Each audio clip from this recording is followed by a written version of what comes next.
I want to talk about 1099s, and specifically, I want to talk about sending the 1099s to your people, your vendors, contractors, whatever you want to call it, via QuickBooks. I don't send my 1099s via QuickBooks. I typically don't receive them via QuickBooks. I had a client send me my 1099 via QuickBooks. I want you to see what the experience is like for the recipient of your 1099 if you send it via QuickBooks. I get this email that says, client name has sent your 1099. I'm going to go ahead and select Get Started.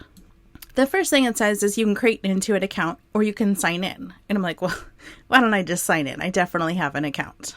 So I'm going to go ahead and select Sign In. I'm going to follow my prompts. It's asking me to choose my company. So I'm going to go ahead and select Gentle Frog. It doesn't seem to have worked. It says to choose your company, and I will search Gentle Frog. I've tried it twice now, and in both times it did not work. Let me, for fun, try one of the old QuickBooks files that I've canceled more than a year ago. So I'll just try this one called Gentle Frog sample file. Nothing's happening. This is incredibly infuriating. You can see how many old QuickBooks files that I have because I created something and then I canceled it and started a new something, which is why I'm now just erasing my data instead of creating a new file. I'm not able to put this one document into my QuickBooks.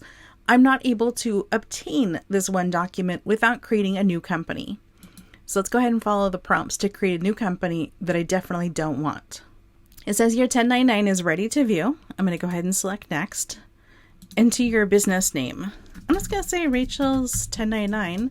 QB forced me to make this file. All right, that took way longer than you could imagine for this screen to show up. Now it says, welcome to QuickBooks Money. And I'm like, what? I didn't want to sign up for something called QuickBooks Money. And it says, easily manage your W-9 and download your 1099s. Okay, I'll go ahead and click on Got It.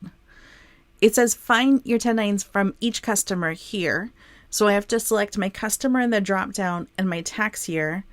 I really hope I don't have a lot of people sending 1099s this way because it feels pretty silly. I'm going to go ahead and select View to the right of 1099 NEC. Okay, all of this so that I can get my 1099. I'm just going to download it by clicking on the little download in the upper right hand corner and then upload it to my tax preparer with all the other tax documents that she's getting. It's how she knows I care. So I just wanted you to see what it looks like from my side. After this, I'm going to look and see if there's a way to get to that stack of 1099s since I couldn't associate it with my existing company. So I signed out of QuickBooks and I signed back in. You know, when you sign into QuickBooks as an accountant user and you're looking at your list of companies that you have access to, this make-believe QuickBooks or make QuickBooks Money or whatever it's called, the one where I gave it the company name saying Intuit's making me do this. In my list of companies, the company is called No Company Name. So that's terrific. I scrolled up and down for a few minutes before I found this and I'm like, I'm just going to click on that and see. And I'm like, yep, that's definitely it. Let me go back and resume my recording. The purpose of this video is to show you what it looks like or what the experience is like for the person who receives the 1099 from you if you send it via QuickBooks. Added bonus, if you're a person receiving a 1099 via QuickBooks and you struggle like I did to try to figure out how to connect it with your existing QuickBooks, maybe this video will help you. If you're looking for a way to process 1099s, I personally recommend Tax 1099 or Track 1099. I don't really recommend QuickBooks 1099s. I help my clients with it, but when it's me, nah, it's not what I'm using. Okay, any questions, just leave them below. Thanks.